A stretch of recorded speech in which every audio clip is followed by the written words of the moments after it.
Sa abatuuliriza mwenna amannya agange nze Ntale Edward nga ndi kojja wa mwana ono ataakuze naye.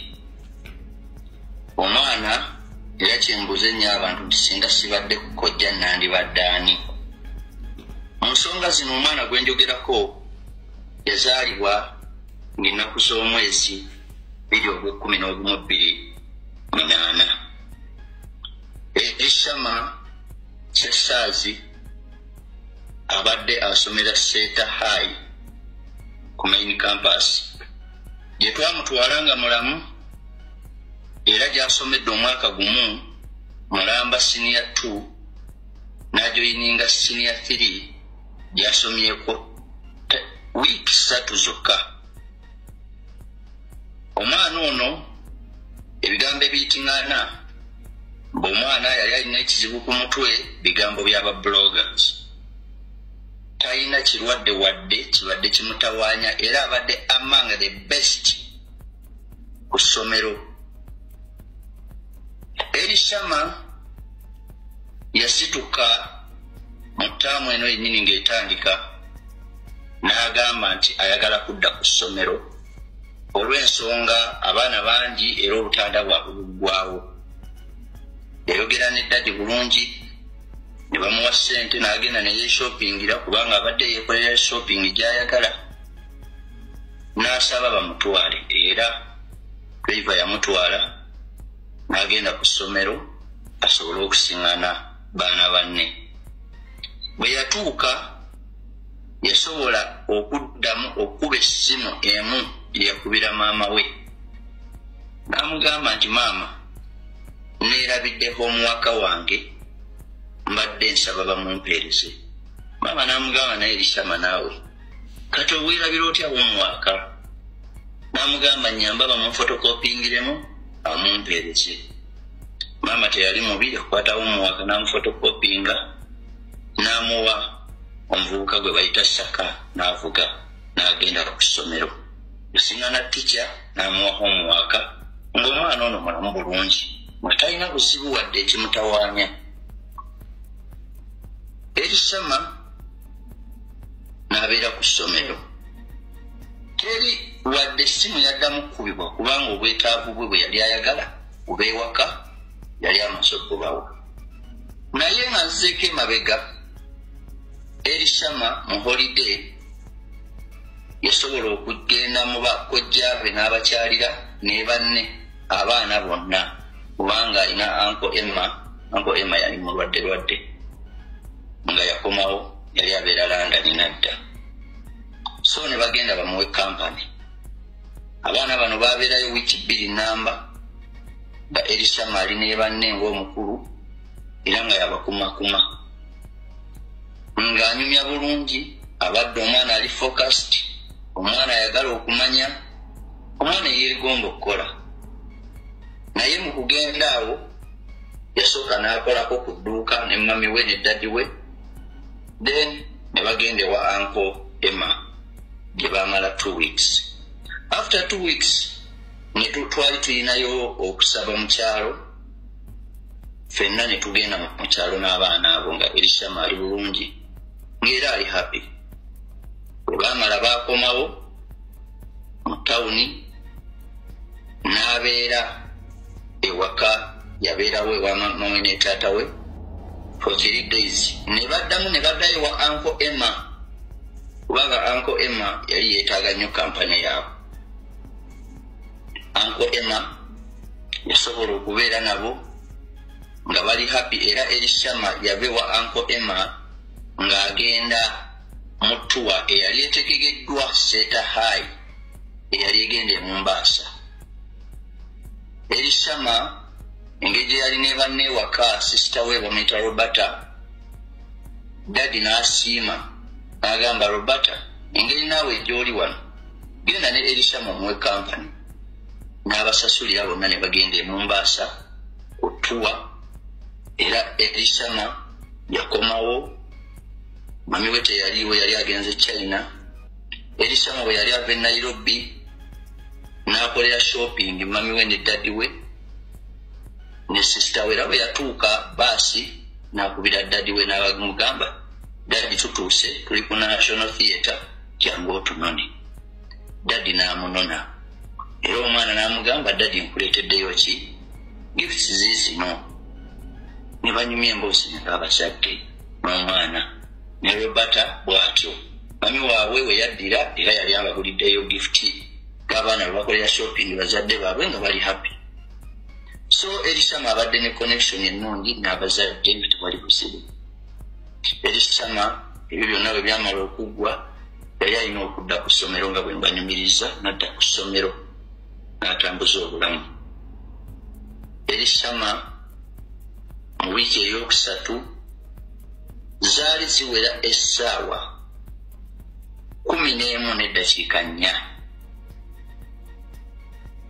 essomero lya Seeta nga headmistress ayitibwa Namulondo ng'akubira maama wa Elisama essimu ku ssaawa 11:04 n'amugamba maama Elisama nti ani ono kubanga essimu oli yali tagikola ki tagimanyi. Amukubira essimu amugamba maama Elisama tufunye obuzibu ku ssomero. N'amubuuza buzibu ki. Mukyalo oyo yamubikira omwana n'amugamba Elisama afudde. N'amubuuza omwana wange afudde ki. N'amugamba ky'oba omanya omwana afudde. Maama yaddamu ekigambo kimu sitaanappye omwana wange akanyuga essimu. Taata n'azuukuka n'abuuza Namisyani buzibu ki. N'asitulawo essimu nga maama takyayogera birala. Taata n'akubira essimu essomero. N'addamu omukyalo oyo n'apiikinga n'amugamba ssebo tufunye obuzibu omwana afudde era mbu omukyalo ono kyeyayogera nti omwana yeetuze. Ng'omusajja ebigambo byamuggwako naye era yaguma. N'amugamba oba oli omistake ng'omwana owange si ye. N'amugamba owuwo ddala. N'amugamba bwe biba bwe kiri katusituke tujje tukakase. Mu mbeera eyo yonna ey'obwangu kwata wano kwata wali baasituka driver n'ayingira emmotoka n'avuga abazadde bano. Mu kufuluma baatandika okukuba essimu sooka n'akubira muganda we bwe bamuyita John then n'akubira mukodomi omulala gwe bayita Ronald n'ankubira bwe yali yakava ku ssimu mwannyinaze n'ankubira nga ŋŋamba Elisama afudde naye tutuuse ensambya yanguwa ojje otusange bwe batugambe ku ssomero naye tudduka tugende tukakase oba yeye. Mba ndi ku ssimu nga mpulira omuka akuba essimu ku ssomero ng'era ayogera naye mu background nti bw'abanga mwana wange ddala ng'afudde mbadde nkwegayidde headmistress bambi temuggyaawo mayiti eyo tuli mu kkubo tujja. Tewaliwo jjaamu obudde bwali bukyazibye bwe batyo abazadde ne bavuga kipayopayo. Aba atuuka ku Jinja Road n'addamu n'akubira headmistress Namulondo essimu n'amugamba madamu Namulondo bw'aba omwana wange nga mugamba yeetuze mbeegayiridde temuggyaawo mayiti eyo ndi mu kkubo nzijja. Amazima gali nti buli muntu yakola ekisoboka. Brother Ronald yavuga emmotoka yeesooka ku ssomero. Bano baali bakubiri nze nali wakusatu naye nga tewali yaleka munne eddakiika ziwera wadde eddakiika 4. Ronald atuuka ku ssomero asiŋŋanako Honorable Minister Jesse Muyingo nga waali n'ekabangali 2 nga mayiti y'omwana baagijjeeyo dda baagitadde ku kabangali ekiro ekyo. Era emboozi yabuuzibwa kyayogerwa nti Jesse Muyingo yatuuka ku ssomero eryo ssaawa 8. Mu kutuuka ku ssomero Ronald amusiŋŋana aba amusisinkana bw'ati ng'amugamba nti ekirungi n'abazadde baabo batuuse mbadde nkusaba honorable wandirinze abazadde. Mwami Muyingo yamugamba nina programu nnyingi sijja kusobola kasita abasitaafu we bali. Mwami Muyingo n'ayingira emmotoka n'asimbula. Aba asimbula abazadde bayingidde bavuddemu nga nange pikipiki entuusa ku ssomero. Mwami Muyingo yatuyitako n'agenda nenyingira mu ssomero tugenda okutuuka ffenna ng'amazima mayiti erikabanga ali Muyingo olwafuluma ne mayiti nefuluma.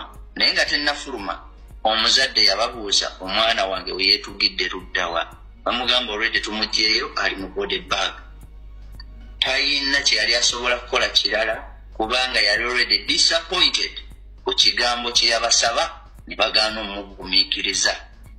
Era poliisi yagamba nti obudde bugikutte eyagala kutwala mayiti mu ggwanika esobola okukomawo ogenda okukola emirimu emirala tiwaliwo ebizibu ebirala.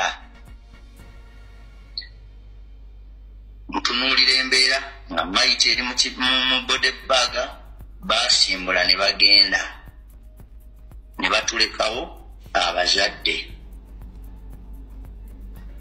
Mayiti yatusooka Muyingo yasooka okufuluma mayiti nemugoberera ffe ne batulekawo.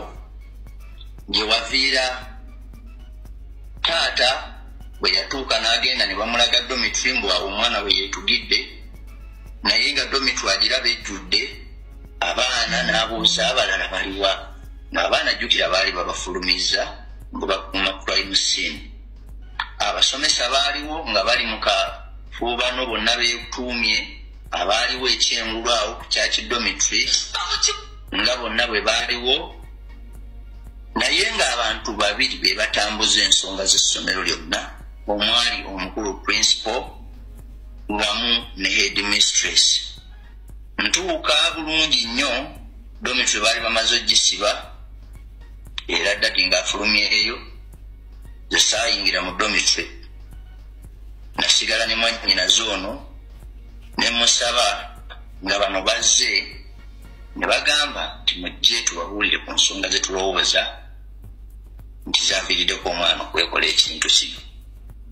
Nayitayo mwannyinaze ne mukumaakuma ne tutuula ku pavement. Bwe twatuula omukulu principal n'atandika okusoma ebiviiriddeko omwana bwe byamuleetedde okwetuga. Omwana ono abadde alaba nnyo animations zirabika ze zamuleetedde okwetuga. Statement zituuka ntandiko zeewuunya. Animations zireetera ziki omwana okufa. Secondly, mbunga yali mu senior 1 balabako mu artbook ye mbu yakuba suicide note mbu suicide badge. Kakati suicide badge gye bagamba ne tuginoonya ne mu artbook ye nga teriimu. Suicide badge twagikebera tetwagiraba. Omukulu oyo n'atugamba nti omwana alabika abadde yeetegekera dda okwetuga. Mbwera yagezaako n'olumu mbu okuva ku madaala mbu banene bamukwata. Ne tubabuuza oba ebyo byaliwo lwaki temwabitugambako. Nanti tubitegedde kati. Mbwera yabaddeko mu computer lab mbu n'agamba munne mbu mpaamu kompyuta eyo mbeerewo njoyinga obulamu bwange obusembayo. Abyogera naye tetulina gutulabako. Mu butuufu twatandika okwewuunya n'okwesanyitwisika. Kakati tugamba mu butuufu bino biboogera mu mutima nga tebigatta ku Elishama gwe tumanyi. Elishama yabadde asinga okukeera mu Scripture Union. Elishama abadde asoma bulungi among the best student.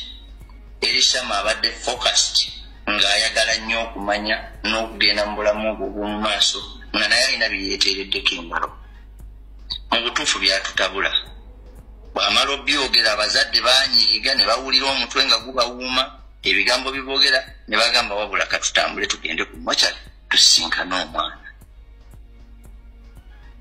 amazima batambula naye nze nasigalawo waliwo omuzadde yali asigadde ng'ayagala kulaba ku mwana waba abamu be twali tukoze eki tusisinkanye nga omuzadde azze omu kati nsigalawo naye ayita omwana we amubuuza omwana n'agamba nti ffe twabadde mu dormitory ekiro saawa eyo nga 9 ne batuyita ne batteeka eno ne babadde tebannatugamba nsonga ekola ki eriwo. So omwana oyo yali mu HSC kati nzirali ombuuza headmistress mubuuza naye kituufu omwana waffe yafudde ki? Angamba omanyi omwana oyo alabika ekyamusse kirabika abadde ne depression from his family. Era nga bwe nkyogera era bwe naga depression ng'eva ku kiku erishama awo nga bonna ngamba kambiira omukazi ono ebiganza ekigambo kya ngambi sirabeera we kigattira ku mwana ono siwakanira mwana waffe naye ng'ebigambo gwe babiteekako nga tebifiitingako. Waliwo omwana gw'ogamba nti abadde mupakufu abadde yeegalabanja nnyo naye nga buli kye bateekako erishama tekigatta. Twatambula ne tusimbula emmotoka ne tubaviira ne tumusiibula ng'essomero ne tugenda ku mochale. Twatuuka ku mochale ku ssaawa nga 2:30 ez'okumakya. Abantu batandika okujja be tukola nabo mu business community n'emikwano gya taata ne maama n'emikwano gyaffe batusiŋŋanawo ku mochale ne tulinda maiti. Twatuuka tubuuza maiti yatuuse nti nedda. Twalinda maiti mpaka ssaawa 5. Maiti bagireeta tutuuka tusaba nti twagala tulabe ku maiti yaffe. Baatukkiriza abantu 5, taata, nze, senga omu ne ba anko abalala baaliwo 2. nga tuliwo ba anko 3 ne mukodomiga inawo sister we ne brother w'omulala. Maiti ne bagireeta ey'omwana. Tugenda okulaba nga maiti erimu essuuka eri spaced naye ng'essuuka eringanga bw'ozinga ekiwuzi oba ekitambaala ky'okummeeza ekiteeketeeke kye bagenda okulabika nti oba bakyalira ku mmeeza naye ng'eringa engolole. Essuuka nga tugitunulamu nga tetulaba mwana bwe yagirwaniddemu teyeezinze. Ne ŋŋamba ne taata n'anyeenya omudala yiyi essuuka eno. Katugezaako okwagala okukyusa maiti dokita n'atugambirawo nedda temukwata ku maiti mukireke. Amazima gali nti twatandika okwongera okufuna ennyiike n'okuwakanyiza ddala nti ono omwana teyeetuse. Nze kamwa kwogera saalabako okubanga natuukira mu bulago yali mu t-shirt nga era osobola okulaba obulago naye ng'eno essuuka bagimuyitaddemu buteesi wano ng'ate nga zeekimala nga n'omutwe gwe guyitamu kubanga yalinganga bw'ogamba nti omuntu afooye n'asumulula ettaayi ye n'agireka mu luuzi ennene. Bwe twafuluma ebweru nga batugambye ndowooza mulabyeko naye ng'emikono giri straight egy'omwana. Ku t-shirt ye kwaliko ettonde ly'eddusu ndowooza limu just enough nga bw'ogamba akatonyize sayizi y'olwala nga bw'otunula ku lwala lwo n'ogamba nti keeka sayizi kano amatonde g'amalusu limu 2 nga lyeringa erigudde nga bw'ogamba essanda erigwa mu lugoye. Omwana ne tumwetegereza.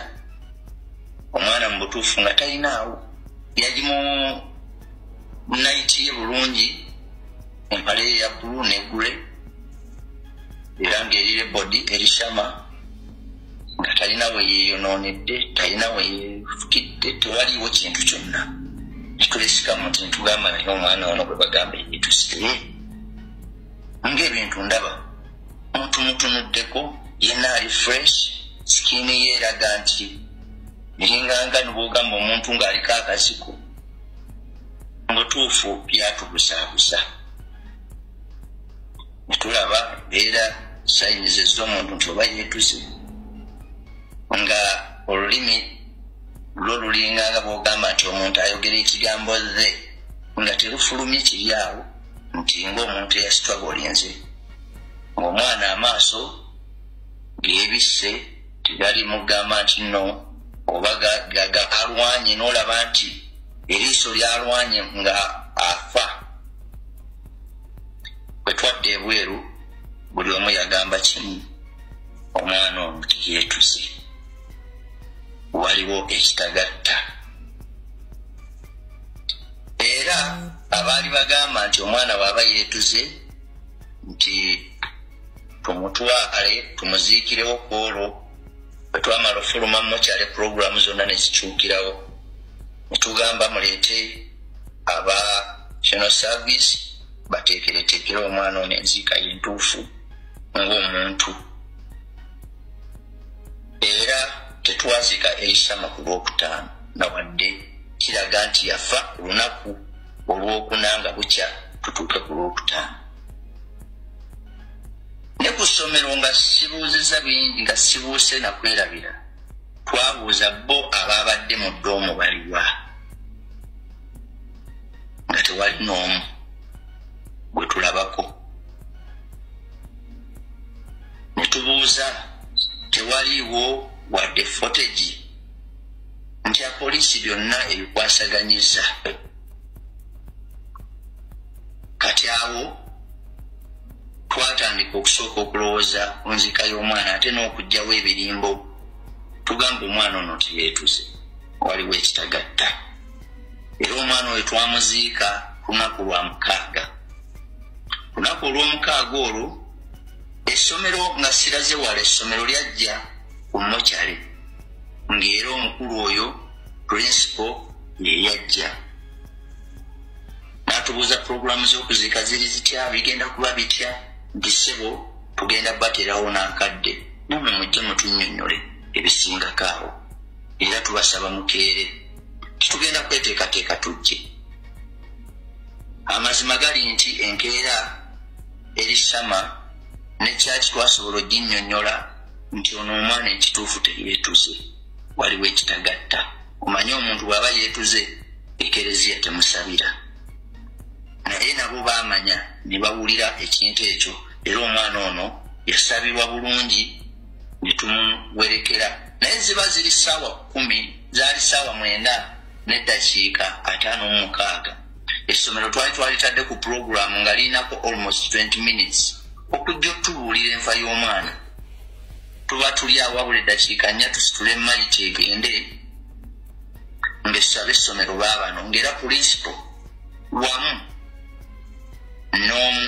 ne headmistress nga bazze ne tugamba tetusobola kuziika mwana ng'essomero tetuliwadde ka chance tunnyonnyola bwe baakwata akazindalo baagamba kibi nnyo tunyoleddwa wamu ne famire Elisama awummule mirembe naye tusobodde okujja n'amagogo ga miliyoni 2 ebigambo byabwe tebaayongerako awaayo miliyoni 2 ne bamalira ne basimbula ne bagenda tewali mwana n'omu yajja kuziika on behalf of students wadde prefect wadde class teacher abadde wa Elisama oba doomu captain teyalabikako kyatwewuunyisa ne twebuuza kijja kitya Elisama tabadde na mikwano wadde naye kiki ekiri wano wakati essomero lye kikigezaako okukweka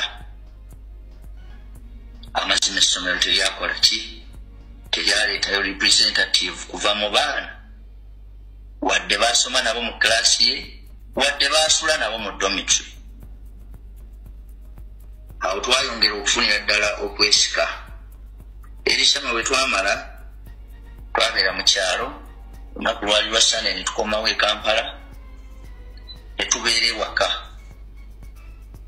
tewali wa staff twalowooza nti engeri munnange gye babadde balina nabo ekikanga bw'osanga banajja batubuulire twamala ewaka ennaku 8 nga tulinda abantu abo staff teyalinnyawo wabula wano wakati waliwo wamawulire eyankubira nga mbuuza ku story yali omukulu oyo yali wa radio bwe namuwa story era nayo teyagiteeka iwabula yaddamu okunkubira essimu ku makya ng'angamba Dr. Muyingo agambye agenda kujja akulabe alabe nani ne family ne mugamba ate nze ndabako ki nze nandisuubidde nti obwetaavu bwe bwandibadde ku family abazadde bali wano era bamulinze tukyali mulumbe mwana twabeera mu kusaba twabeera ewaka ennaku 8 nga tuwulira kitususseeko ne tukuba essimu ku ssomero ffe abazadde ate taata najjayo essimu n'akubira headmistress n'amubuuza maama ebbanga lino lyonna tewali kyakyuseemu temulina kye mwazudde headmistress yamugamba ekintu kimu munnange muzadde munnaffe tulina ennyiike tunyolerwa wamu nammwe naye essomero ensonga zonna twazikwasa poliisi essimu yasooka ekyo ne kigenda tugamba n'essomero lino ddala tewali wadde muntu asse wano kunnyo ongera kunnyonnyola ku nsonga ya mwana ono enfa gye yafaamu essimu era tekyamala nga tuwulira ennyiike taata n'addamu n'ajjayo essimu nga wamaze ofuluma ekiwandiiko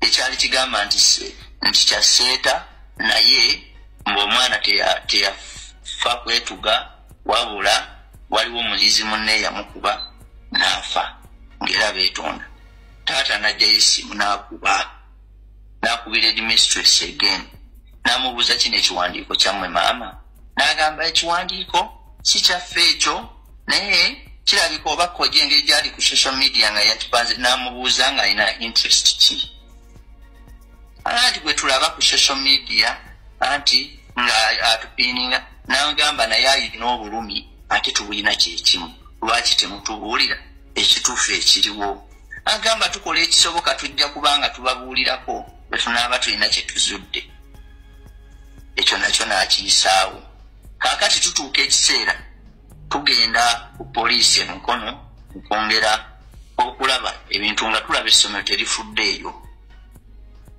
poliisi ne tutuukayo abepoliisi ne batulaga embeera naye ku nsonga ya poliisi eno obwangu bwe baakozesa n'ebintu twatandikirawo okwekengera naye kigambibwa nti waliwo statement eyasooka ku mukutu gwa poliisi ogwa mukono DPC wa mukono n'agisangulako ate nga be bantu be bamu poliisi y'esseeta already yagaana okuyingirawo mu nsonga y'omwana oyo ne bagenda Muyingo yennyini n'avuga n'agenda ku poliisi emukono n'anoonayo poliisi eyajja ekiro ekyo okutetenkanya ebinaddako naye abo twasigala twebuuza mukulu sooka okwatemu eddakiika emu bagamba omwana ono yafa ssaawa mmeka? Ssaawa 8. Ssaawa 8 ez'ekiro. Babakubira ssaawa mmeka bategeeza ti omwana mufu? Ssaawa 11 n'eddakiika 4. Tetuyinza zeerabira. Omwana afudde 8 bakubidde ku ssaawa 11. Abazadde bananyini mwana. N'eddakiika 4. Alright, ekyo kiwedde ekirala. Mukulu Muyingo yafuna time oyogerako n'abazadde ku ssaawa ezo bwe mwatuukirawo? Nkugambye mwami Muyingo twamusangawo ku ssomero era Ronald yamusaba nti abazadde baabo bazze wandyogeddeko n'agamba nina programu nnyingi basitaafu babikwasaganye nze ngenze sijja sobola kukola ki bwatyo n'atambula bukolokolo nakati na buno obwaka mwami Muyingo tafunangayo wadde kadde wabula tumulaba mu mawulire nga gulawo oba ng'akiikirira abantu abalala n'okugulawo ebifo ebirala. Okay, ekyo kiwedde kale kibuuzo kira ki kino? Bodde y'omwana bagijja ku ssomero ssaawa mmeka? Bagijjawo kumpi ku ssaawa 12. Ndowooza yazaali ziwera 12. Kubanga twatuukirawo nga zigenda 12 awo ekinene nnyo 12. Kale 12 bajjawo boto gitwala. Bodde ne bagyolekeza ludda wa? Bodde batulaga bagitwala ku mochari eya KCC Mulago. Twagenda tuukayo ku ssaawa 2:30 nga bodde tennatuuka. Bodde nejja ssaawa 5. So kati okuva ku ssaawa 12 eza okumakya mwatuuka ku mochari Mulago ssaawa 2:30. Bodde yajja ssaawa 5. kati zino zonna essaawa ebbode yali luddawa okuva ku 12 paka ssaawa 5 ez'okumakya bwe twabuuza abantu abo kye basobola okutuddamu kyali kimu kyemmotoka yasoose egenda Katosi kuno nayo mayiti ddala. Simba wakati awo bwe mwatuuka ku crime scene ku ssomero waliwo emmotoka mmeka eza patrol? 2. Kati ate emmotoka eno efunye omulambo ate eva etyesseta n'egenda e Katosi. Awo naffe kye twebuuza. Koma awo genda ku poliisi emukono tugende mu maaso. Continue. Ku poliisi emukono tutuuka tubuuza, twali tulina okukola statement. Taata yakola statement eraga obutali bumativu era n'agamba tayina kintu kyonna kyayinamu bumativu ku nfu ya mwana we wabula ayagala obujulizi. N'ababuuza mulinawo ba suspect nga ku poliisi tewali suspect. N'abagamba bali mu kunoonyereza up to now. Kakati ng'awo tuvuddewo tukomawo. Bwe twakomawo taata n'ajjayo essimu n'akubira headmistress n'amugamba headmistress mbadde nsaba ompe ku footage eyaliwo wakati awo ng'omwana okuva ku makya mwagamba yali mulwadde n'agenda mu siikidde yasiiba ekawungeezi n'adda mu dormitory. Mbadde nsaba ku footage oyo ndabe yatambula atya awo. Headmistress yamugamba nti nga ndi ku ssimu naliwaawo nga ntuddewo. N'amugamba footage twamuwadde poliisi era emututte. N'amugamba temusigazaako kopi. N'agamba ensonga zino zonna twazikwasa poliisi era yasiibye wano. Buli kye tumubuuza tugamba poliisi gwe yakikwasa. Awo we twebuuliza nti ffe poliisi gwe gye twawa omwana kubanga ly'essomero lyagamba tuwa answer up to now.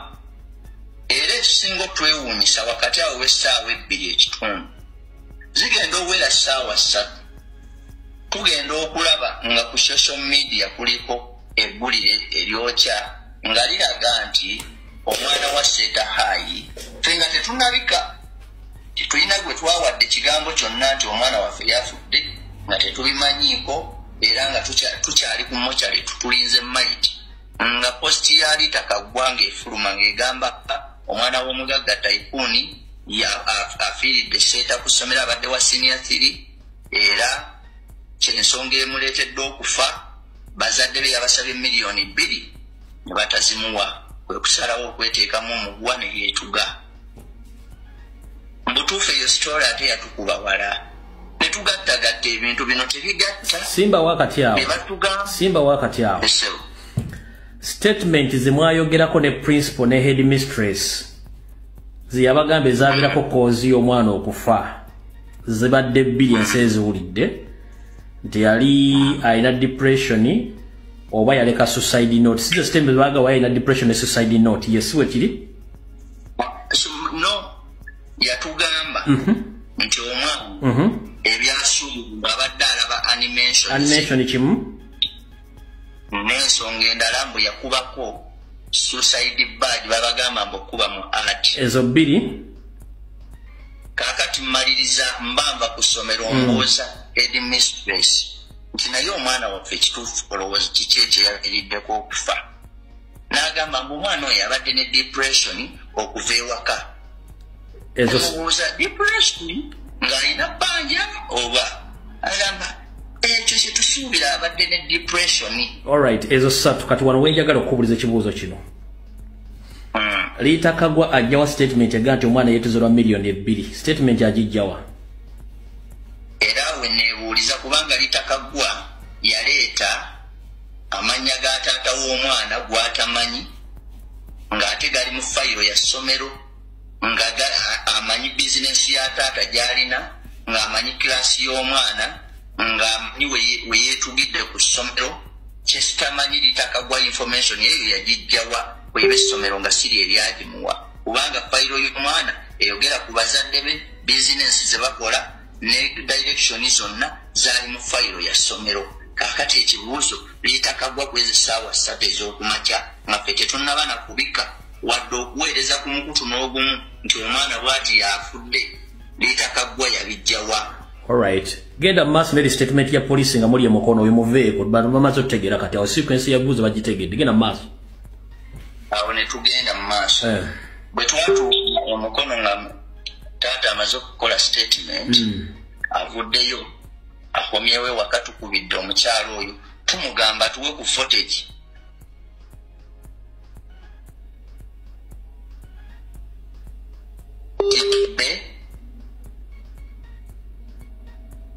Ikibbe naye ate omusawo agamba nti bagenda omukebera oluvannyuma ennyo nga talina kimuluma. Statement Linda ko statement y'abantu bagiwudde simyondo zadde wakubira n'agikutula muddamu statement ya Sick Bay. Sick Bay omwana bagamba Elishama yajja mu Sick Bay nga mulwadde mbu yeewulira bubi ngo ne bamukebera n'asiiba mu Sick Bay naye oluvannyuma Sick Bay yalaba nga Elishama yali talina kimuluma. Era yasiiba mu Sick Bay kawungeezi domu master n'amuzzaayo mu dormitory. Era bagamba nti Elishama okufa kwe waliwo omwana eyali mu class mu dormitory endala olw'okuba dormitory zaabwe zaali zijjudde n'aleeta keesi ye n'agitereka eno mu church dormitory ewaali space. Mbu bwe yajja ng'anonye paasi ey'okugoloza mu keesi ye nga akutamya ajeyo paasi n'awulira ng'ebigere by'omwana bimulinnyako n'amugamba Elishama tonninnya. Ng'agenda okutunula waggulu nga Elishama yeetuze. Kakati ne neebuuza mu open space eya dormitory namba ono bwe yali ayingira mu dormitory yajja ayavula teyalaba muntu ali waggulu kubanga agamba nti yamwekanga amaze kutama kujjayo paasi era n'awulira ng'ebigere bimulinnyako. Eyo ye statement mbu omwana yalaba Elishama nga yeetuze mbu bwe yali. Era nayo ne tubuuza ekyo nti yajja ayavula. Era kumujjuza omwana yava ewaka ng'agenze kukwata katanda. Lwaki dormitory eri bwe yali ejjudde ng'erimu abaana bangi tebaabaleetamu eno dormitory eyali empty.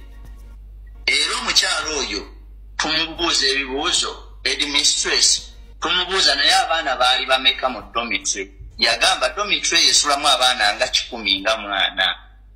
Naye Chubiko yaba Elishama esulamu abaana 4.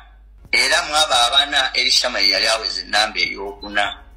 Bana abasatu baabalala nga tebalina we boogerebwako nti balina kye baalaba. Ate twagenda okukebera mu bifaananyi nga dormitory eraga erimu obutanda obukalu nti teyaliko mifaliso. Naye ku mmanya gye tumanyi ewa mulingo omujjuzo oguliyo kijja kitya okubanga Elishama yali mu dormitory erimu ebifo ebikalu nga temulimu baana. Era bwe twakimubuuza yagamba mbu eyo Chubiko yali terimu baana yalimu abaana 4 bokka. Ne n'abaana abo tetubalabangako. Awo yembeera eyali mu statement yaabwe bo gye bagamba. Tugenda mu maaso omukyalo oyo nga bwe twamubuuza ng'ebimu abibuuka kati embeera etambula etuuka tudimandinga. Twagenda okulaba nga babulogers bennyini abajja ne bakatujjako. Waliwo omuvubuka oyo ye Kawesi Shalom yajja wano n'anzijjako interview teyagiteekayo. Bwe yamala n'adda esseeta yagamba nti ye muyizi w'esseeta ate yali awakanya n'adda esseeta ku ssomero. Bwe yatuuka esseeta ebibuuzo bye tubuuza ng'abazadde baabituma ne Shalom baabimuwa ne babimuddamu bulungi ne bamuwa n'ekifaananyi ky'omwana okakasa nti yeetuga. Era ensonga eyo ey'ekifaananyi yava mu sitaafu essomero lye lyagita nga bawa babuloga bajje basobole okunnyikiza ensonga eno okulabika nti ebikkirirwa n'okuba anko nga babuuza lwaki anko yayogera. so si bazadde. Era nakatiriza nti abazadde bamanye ekyatta omwana waabwe. Ekitali kituufu nakati si bamativu era bakola buli ekisoboka okufuna obwenkanya bw'omwana waabwe. Soko simbewa kati awo.